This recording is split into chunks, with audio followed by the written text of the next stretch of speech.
Kikrave ako ng Valenciana. Tara, samahan niyo ako magluto. So, meron ako ditong ang chicken breast. Meron din tayong bawang, sibuyas, atay ng baboy, and atay ng manok. So, meron din akong binabad na malagkit. Nilagyan ko siya ng gata, tsaka food color. Kaya ganyan yung kulay niya. Magpa-fry na ako.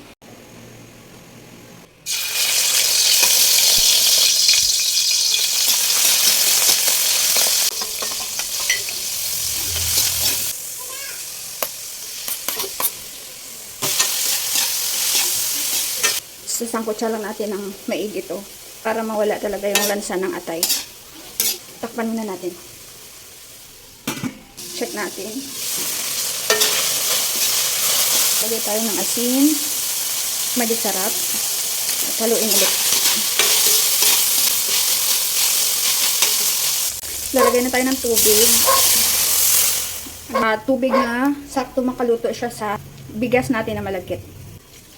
Pakuluin muna natin at make sure din na talagang tama na yung timpla bago natin ibuhos yung malagkit natin.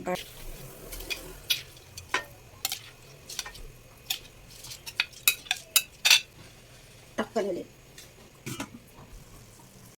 Okay na to. Ayan, luto na ang aking Valenciana recipe.